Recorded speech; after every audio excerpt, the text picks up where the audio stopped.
Thanks for tuning in to HoH. I'm Drew. Oh, changing up HoH, huh? If you all know, that's High on Horror. Well, we're going to say it afterwards, I know, so I figured, If you don't know, fuck you. No, thank you for joining us. And I'm John. I just skipped past my name and just started insulting people. This episode and every future episode is dedicated to all the horror hounds and smokers out there who want to expand their knowledge of the genre and have a good time. Today we're reviewing the movie that dethroned Avatar 2 at the box office for the #1 spot, Knock at the Cabin. I kept calling this Knock at the Cabin in the Woods. This combine the two. M. Night Shyamalan's newest horror film. We gave you the opening weekend to see it before we shared our opinion.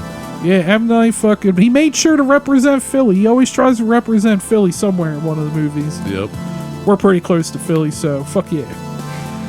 Yes, that's right. We'll be talking spoilers. You'll get spoiled, but, well, don't worry. We'll give you the usual, get the fuck out of here.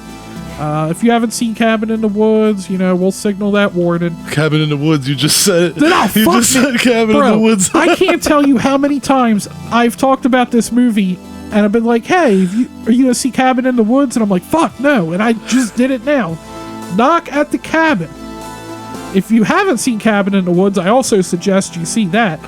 But Knock at the Cabin, we'll let you know if you should see it. But, we're just two idiots, so you don't have to take our opinion for it. And we'll give you warnings about spoilers, all that shit, All that and more today on High on Horror. Interviews, reviews, and the latest news all rolled into one.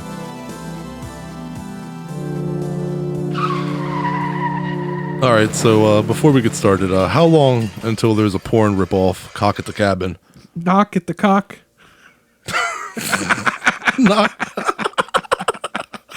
All right, dude, what are we smoking today?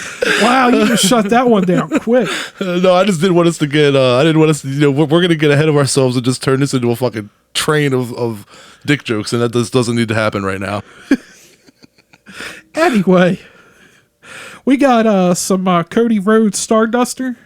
Cody Rhodes. It's not officially Cody Rhodes. No. It'd be cool if Cody Rhodes put his name on it, but I know he does not like the Stardust character. It's 21% THC. Damn, okay. Some good shit tonight, okay. Don't have too much about the history on this, but your feelings are happy, giggly, talkative. Well, that all sounds like perfect things for us today. Yeah. The negatives, there's no dry mouth. No dry mouth. We're just going to get paranoid, dizzy, and might have a headache. Oh, that's all. And the flavors are pepper, honey, and lemon, which sound terrible separate. Besides the dry mouth, I never suffer any of the side effects of any of these weeds. I always just get baked. I've never got dizzy. No, me neither. I've paranoid. gotten a headache. If I had enough, that's more edibles. Well, I think with the headache comes from how much you smoke. I've never gotten a headache from just smoking, but I have smoked like all day where I've gotten a headache from that shit. Because you're I feel like we're basically dehydrating ourselves. Exactly. But, yeah, I mean, I do get a paranoid but that's more when I take too many edibles and then you end up at, a family Christmas Eve party and you're like, holy fuck, I got to switch my breathing to manual. Mm-hmm. Switch my breathing to manual. I sit there, I'm like, I shouldn't have to think about breathing. I'm just, I'm like, I spent 20 minutes just focusing on my breathing, being all paranoid. I had way too many gummies. They were like 75 milligrams a piece, and I ate like 4 of them.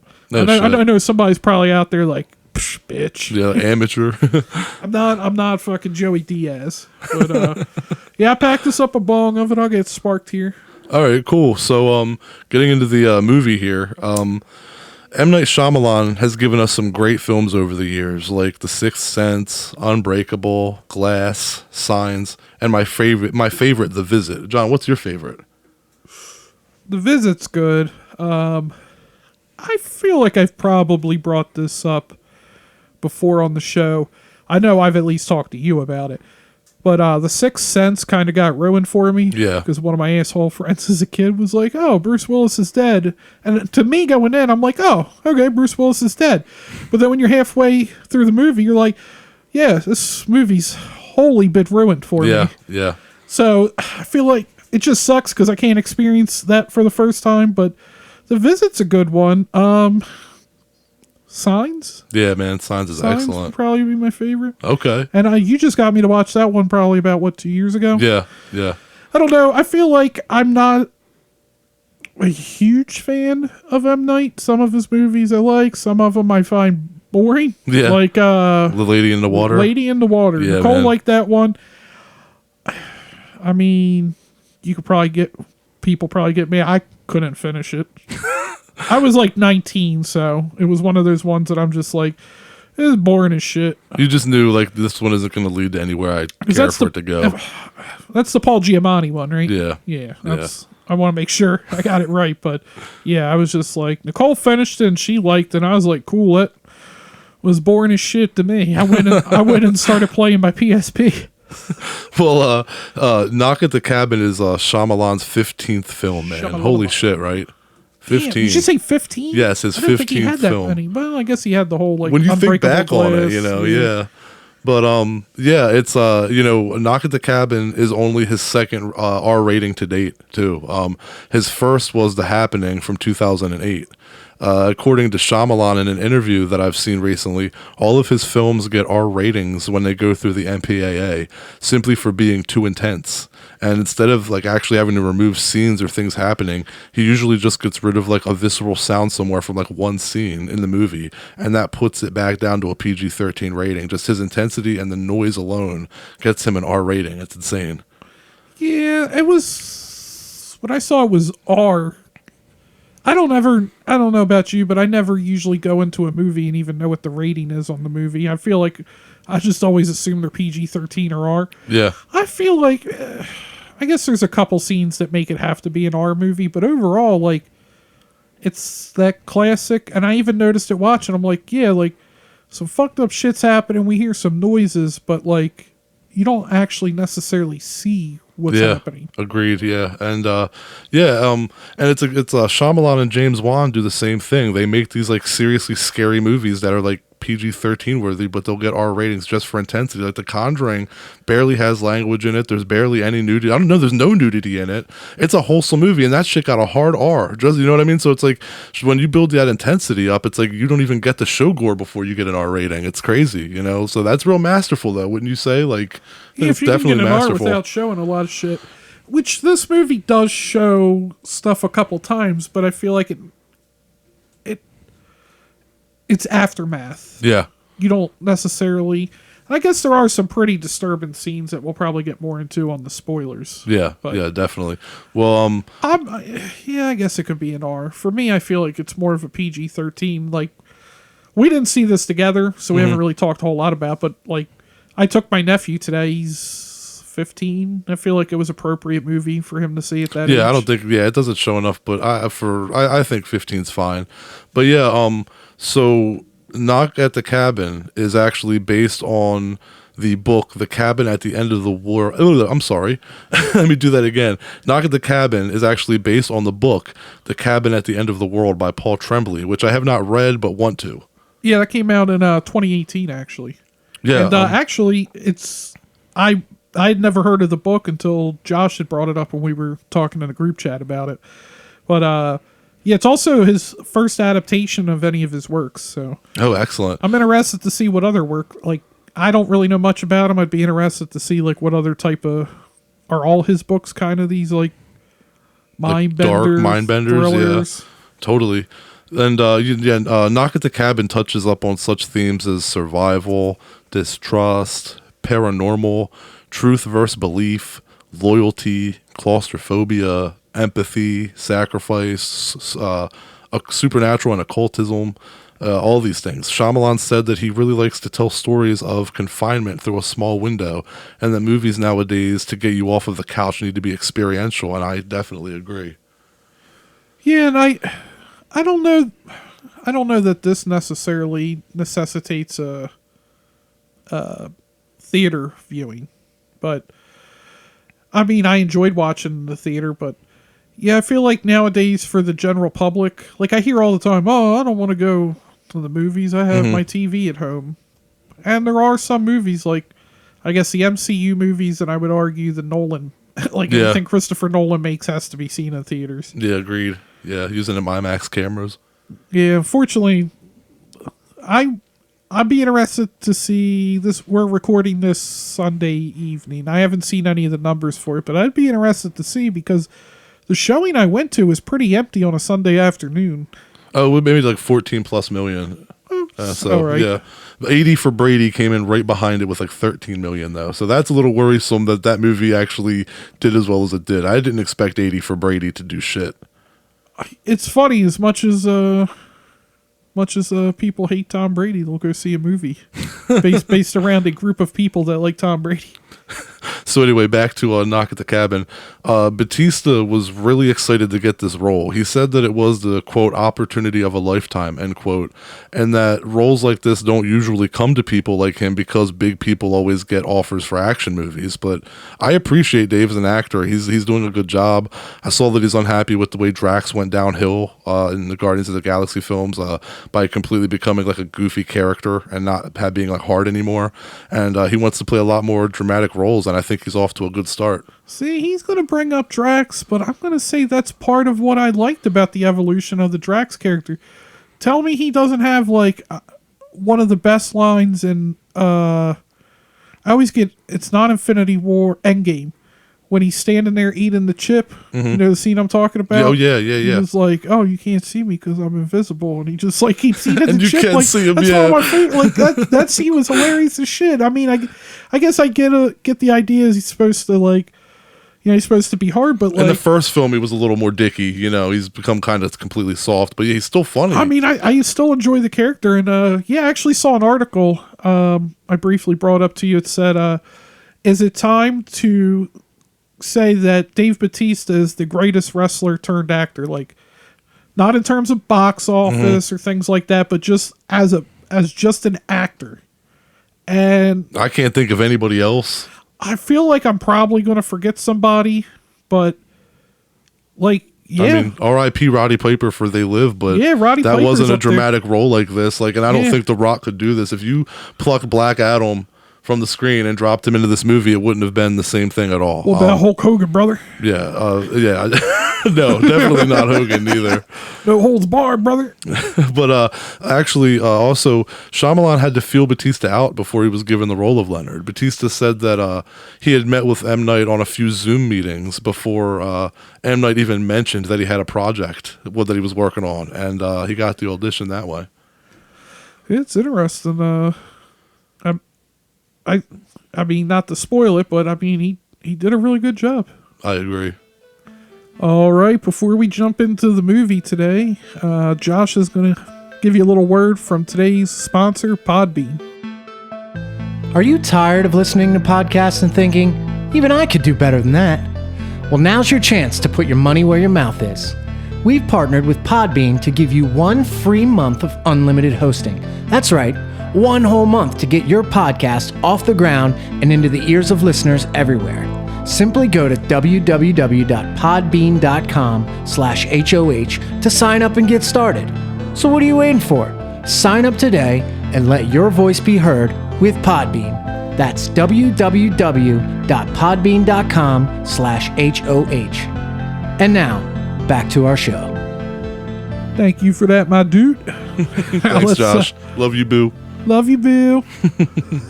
All right, knock in the cabin. Damn, I can't say this movie Better at than all. Cabin in the Woods. Knock in the cabin at the woods. Whatever.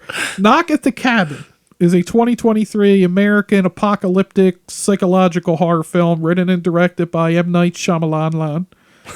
And he wrote the screenplay from a draft that was written by Steve Desmond and Michael Sherman.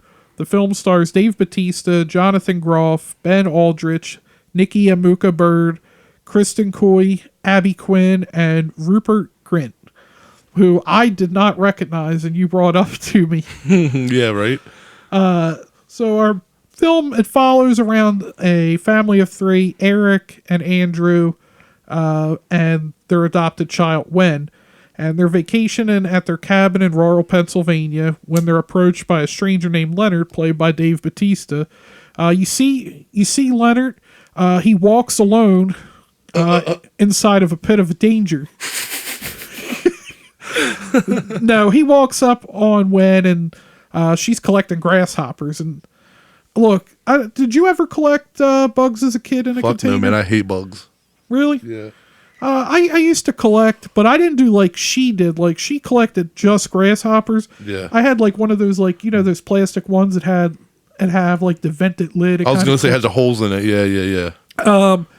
I used to get those, but my thing is I would put fucking everything I found in there. So I'm putting a spider in there with like crickets and like worms and Creating shit. a fucking ecosystem. Yeah, and I'm just like basically really just giving the spider fucking food to eat. Yeah, right. But like she catches them and she like writes their names down. Somehow she's able to sex them right. as well. Which Yeah, when I is was like, how little- the fuck you tell a male and female grasshopper apart? Right. But yeah, so Leonard comes up and he kind of like starts talking to her. You know, that is the classic. Somebody's got to teach these kids, because I've seen this too many times in movies. The classic, I'm not supposed to talk to strangers, followed up by, I mean, you see it with Pennywise, all of them. Oh, well, if we start talking, then we're not strangers. Somebody got to teach these kids that's a tactic. Right. Because I feel like it happens all the time in a movie. We're like, oh, well, if we sit and talk to each other, then we won't be strangers. A dumbass kid goes along with it. Yeah. And it's funny definitely. because the adult / clown always tells the kid that, oh, that's smart. You're a smart kid. Yeah, just a little word of affirmation, you know, gets children to bend pretty quickly. It's unfortunate. And he tells her that, okay, I like the line when he was like, you call your dad by his first name? She's like, well, that way I can tell which daddy I'm talking to. Yeah. And then he talks about how he wants to be friends with her and their dad, and he feels real bad about what they're going to have to do. And he's joined by 3 others, and they explain they've been compelled by visions to find the family in order to save the world from an upcoming apocalypse. The group claims the end of the world can only be prevented if the family sacrifices one of their own. Yeah. And I feel like that's a lot of what people got from the trailer, but it's definitely, I just feel tense throughout the whole movie. Yeah, it's super tense. But And I just want to say that Ron Weasley gets fucked up in a fist fight with Andrew. There's a fist fight that breaks out, and you know, sorry if a fist fight is considered a spoiler to you listeners out there, but Ron Weasley gets his ass whooped. yeah, in the beginning, Leonard tells them to let them in the cabin because they need to talk to them. Yeah. And then they basically tells them either they can let them in or they're going to force their way in. But yeah, Ron Weasley. He can't fight. I was trying to think of his. I just lost his name in the movie. Redmond. Yeah. Redmond. Yep. Is his name, and he's one of the ones that comes in, and he just gets his ass beat by the one dude. Yeah, like, Andrew. He fucks him up. Yeah, and I like how we also get to see throughout the film, you know, like no spoilers, but and we get to see what made Andrew such a hard ass and how he knows how to fight. I liked that. Yeah, like I feel like a lot of stuff was covered. It's really hard to kind of like elaborate without going into spoilers on the plot. The trailer and what we just said gives you the plot, and then after that, you're kind of like, what can I say without giving away spoilers? Because the whole point is like we know what the situation and each is, thing but just kind of unravels something new, and you just kind of keep taking it step by step. yeah, Yeah, so I guess maybe I hate to just be like, hey, so this is what the movie's about, blah blah blah, but yeah, it's one of those ones that the more you talk about it, the more you're just going to ruin stuff because it's going to lead into other stuff. yeah, But for me, ladies and gentlemen, if you're looking for a thrill ride that will keep you on the edge of your seat, then look no further than Knock at the Cabin. This movie features, you know, Dave Bautista, and he steals the show. I was blown away by how good of a job he does. He plays, not to spoil anything, but he's a very soft-mannered person, but just, it's weird you can buy it as, you know, big and built as Batista is. I want to be that friends he's- with Leonard.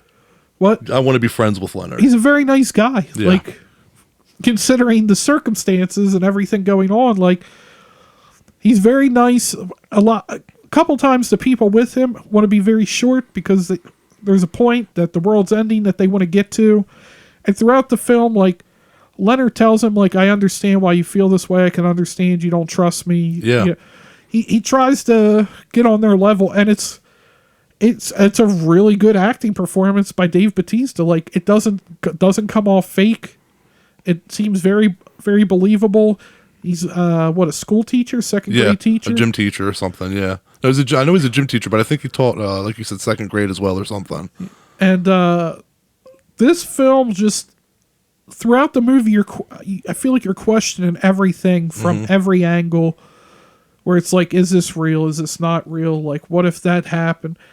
It's a really immersive experience, honestly.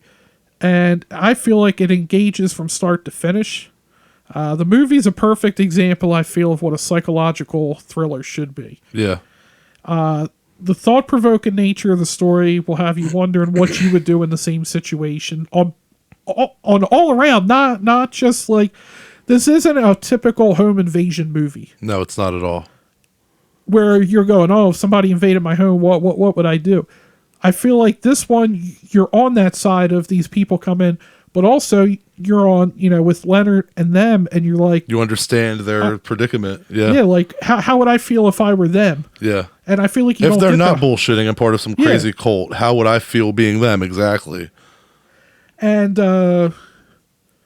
overall, I would give Knock at the Cabin 9.2 out of 10. Oh, shit. I fucking love this movie. Oh, wow. That's awesome. Coming from someone who's not like a huge Shyamalan fan. That's excellent, dude.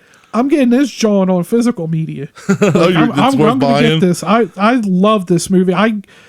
I can't believe how much I liked it. That's awesome. I'm really glad because when we don't usually talk opinions, you surprised me. Like, I really thought you were going to like Prey and you hated it. So I was going in thinking he's going to fucking rip this movie. So that's really cool. You liked it that much. I loved it. I really, like, it was one of those movies I went and saw and I went, well, the trailer looked good. I feel like I could like it. Or I feel like this could be a drawn out movie that I feel like I would be like, you know how I always feel. Where I feel like it could have been short. I loved everything about it. I thought it was great.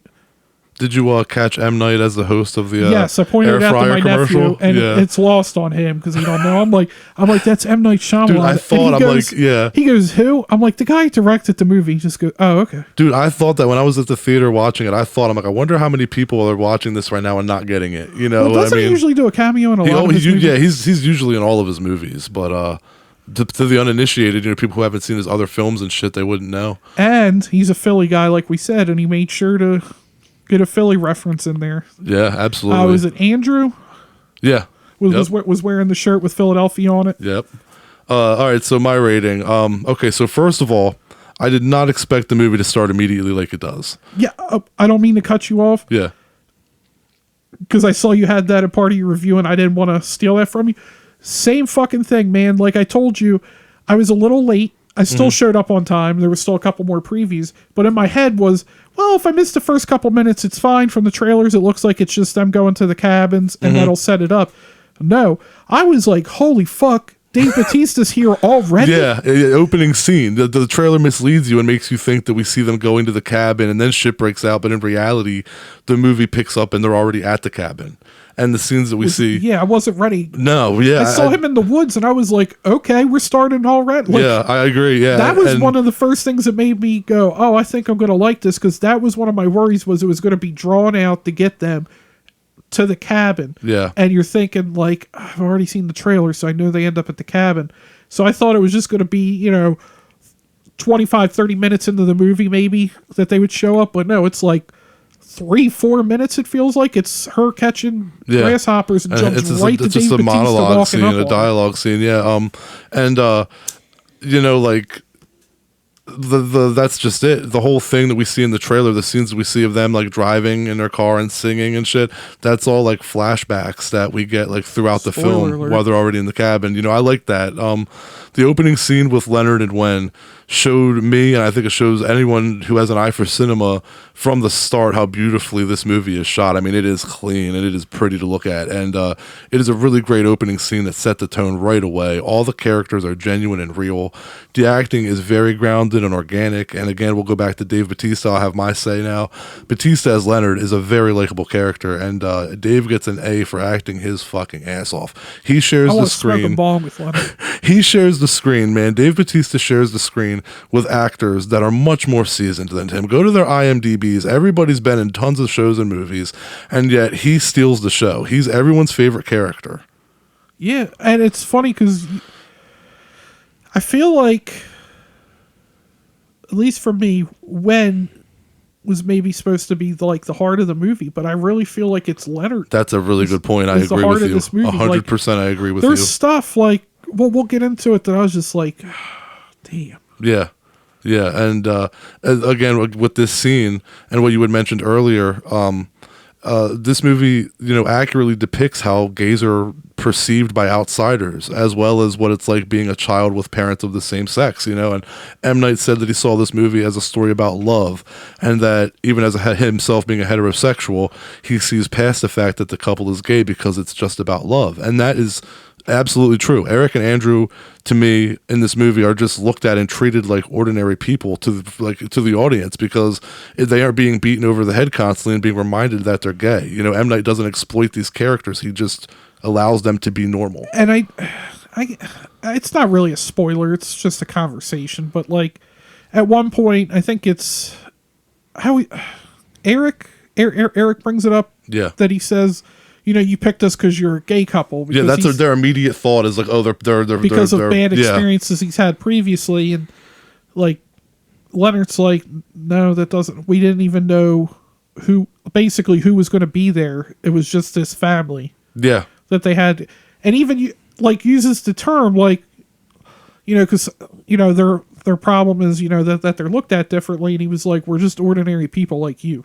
Yeah, because they make it clear that they are not prejudiced against them at all. And again, that's what I liked about them. The messengers are normal people living ordinary lives, and then they get these visions that lead them to where the story takes us. And I really liked how Leonard, Sabrina, Adrian, and Redmond arrive at the cabin, and the whole scene of them when they first arrive at the cabin. I love how you hear them like talking and arguing amongst themselves behind the door. Like Eric and Andrew and Wen are listening to them like arguing and whispering amongst themselves, and it really gave you the vibe from the start and created this dynamic that you're just not used to, where the four people outside are just as nervous as Andrew, Eric, and Wen are. Like, they don't want to be there any more than Andrew, Eric, and Wen want them to be there.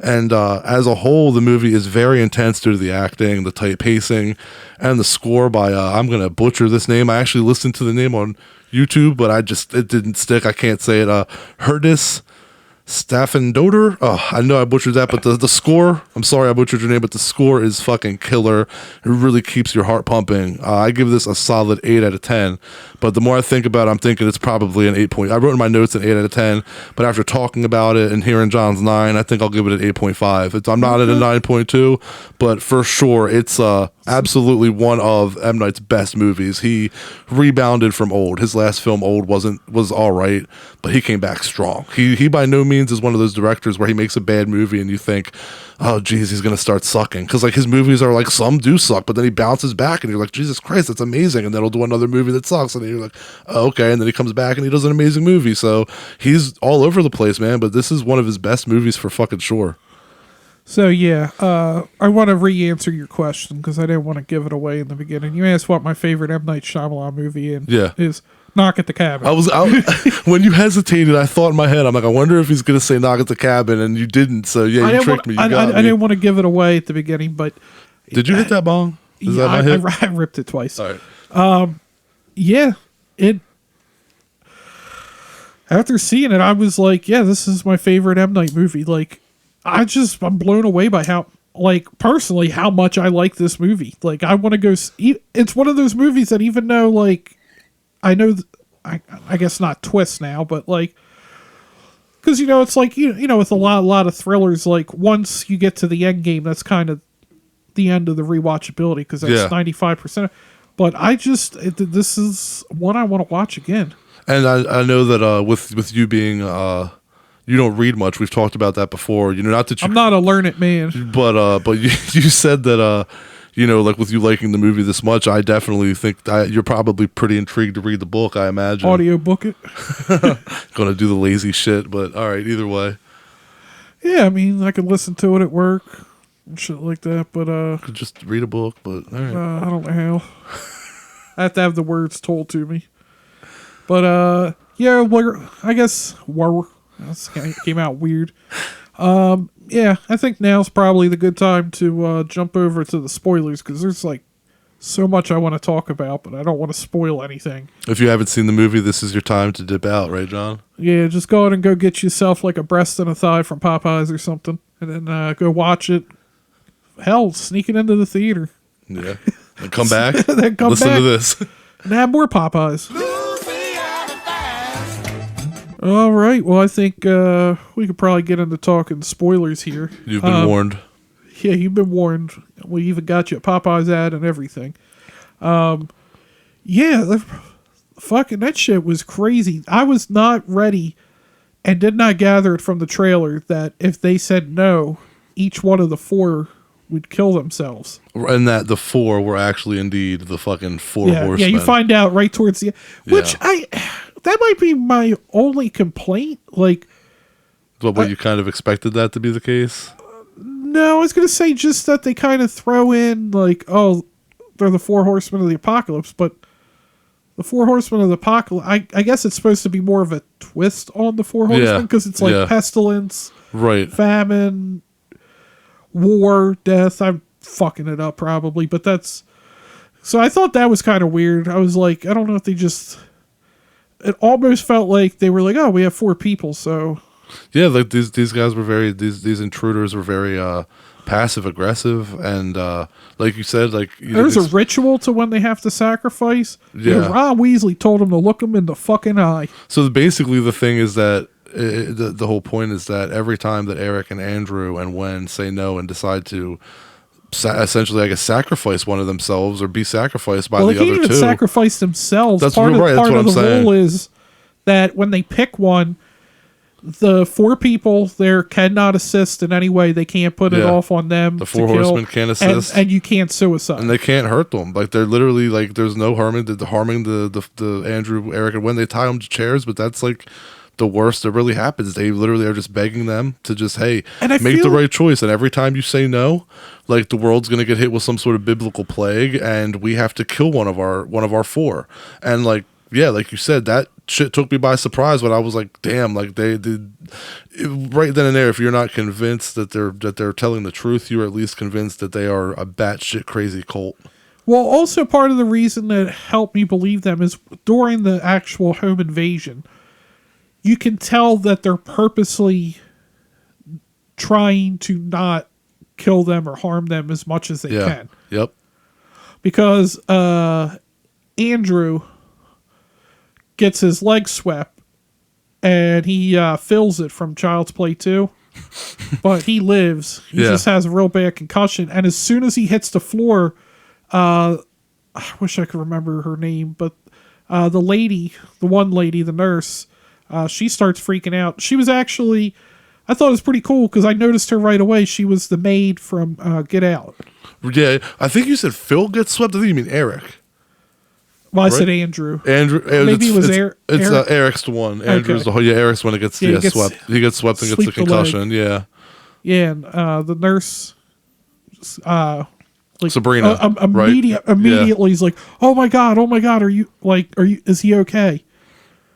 Yeah, that's I mean, it was I really liked how that dynamic of how they were so nice. Like I said, they're literally like, we can't hurt you. Like I saw an article that said it's the most polite home invasion movie you'll ever see, and it's very true.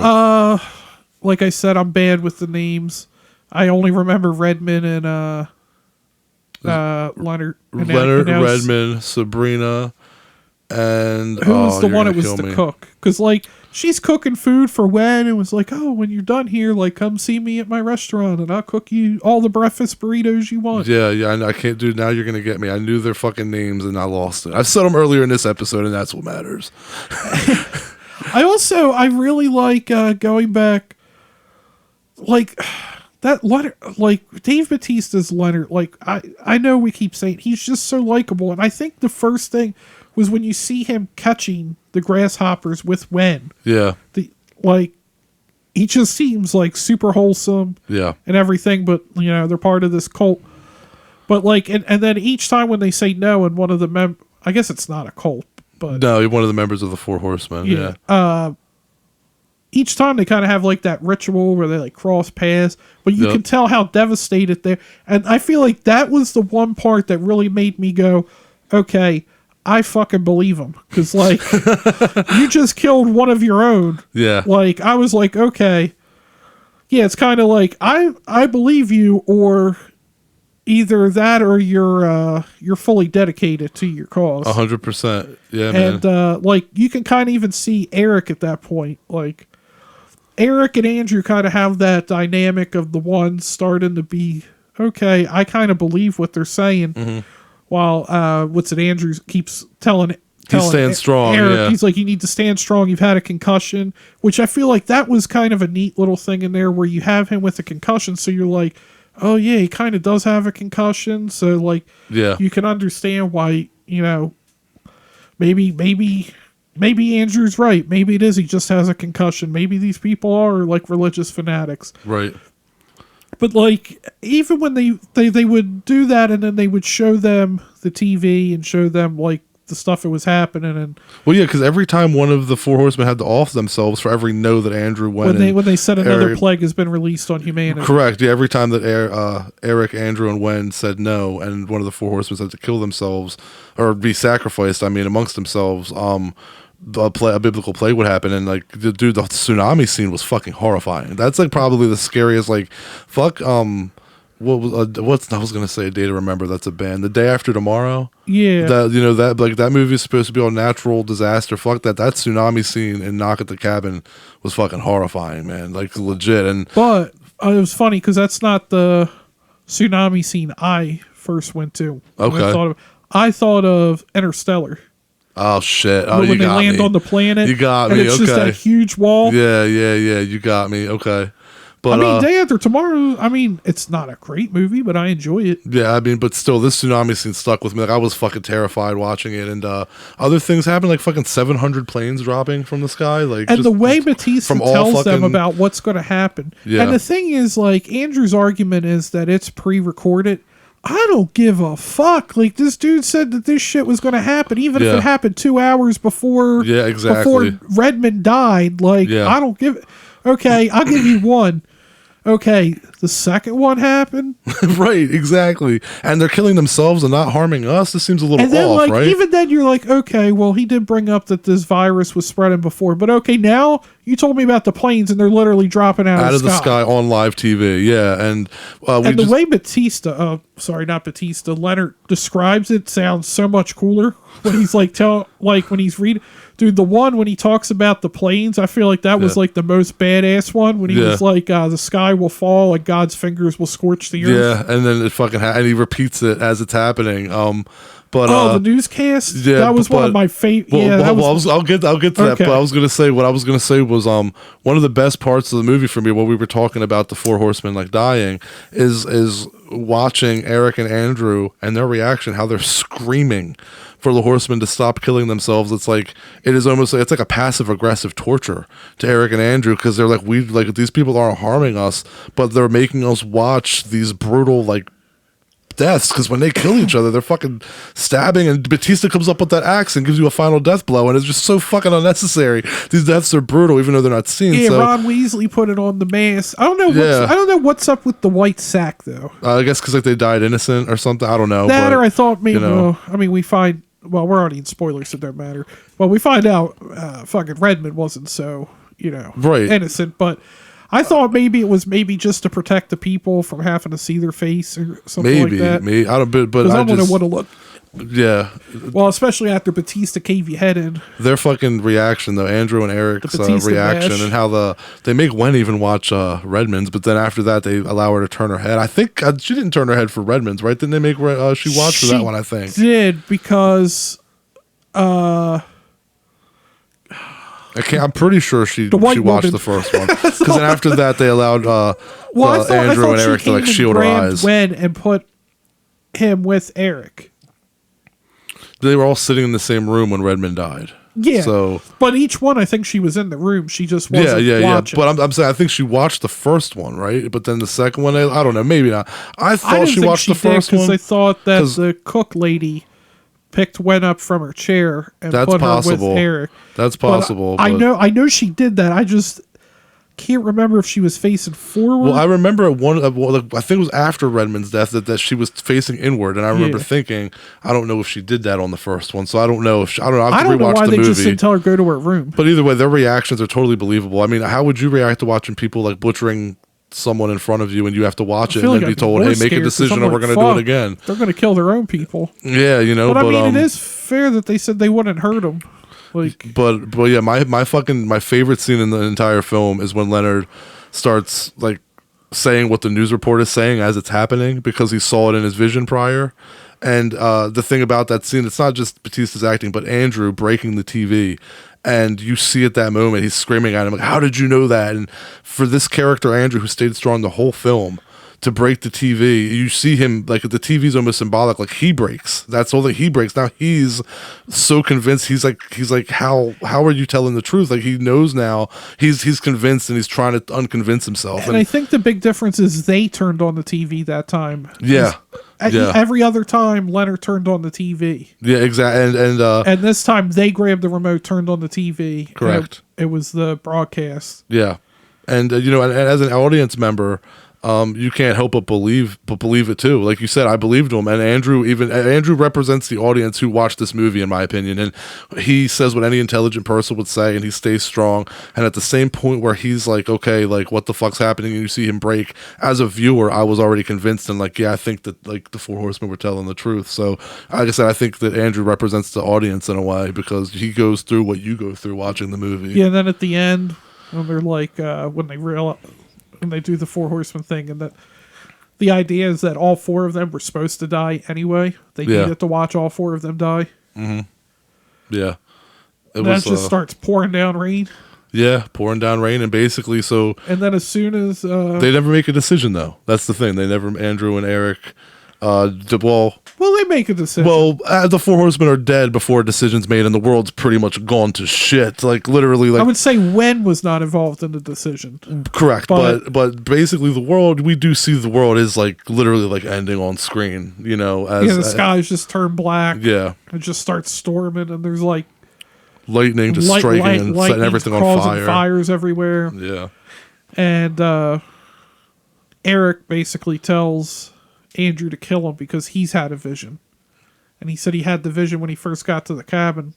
Because you see Leonard talking to him, and you keep seeing this light behind Leonard. Like, kind of reflects off of, like, a picture frame or a mirror. Yeah. And Eric said that's when he had a vision, you know, of Wen all grown up and stuff. So he basically gets Andrew to reluctantly shoot him. He realizes that he's the one that should be sacrificed, because... Which I was...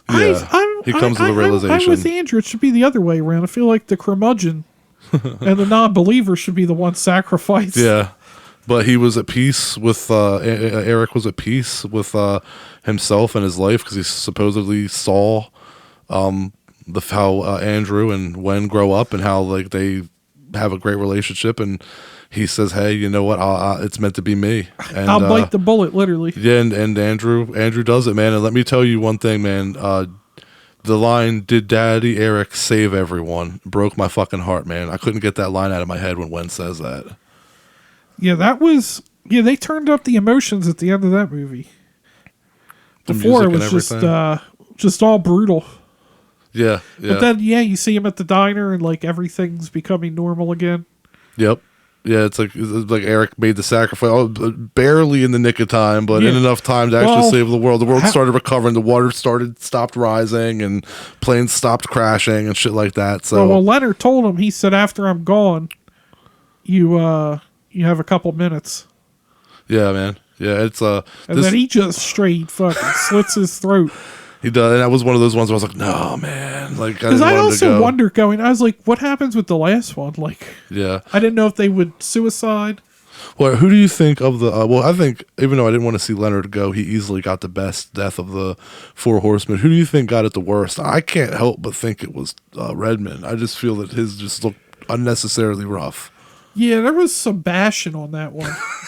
Yeah, if somebody was splitting pumpkins. The white cook girl, she. I wish I could remember her name, but hers was kind of quick. It was Adrian. Adrian. Fucking Adrian, that's it. Yo, Adrian. She just kind of got stabbed. Yeah, it wasn't as brutal. Yeah. But this movie stuck with me. It's one of those movies that I want to talk about with everyone that sees it. M. Night Shyamalan apparently changed the ending from the book.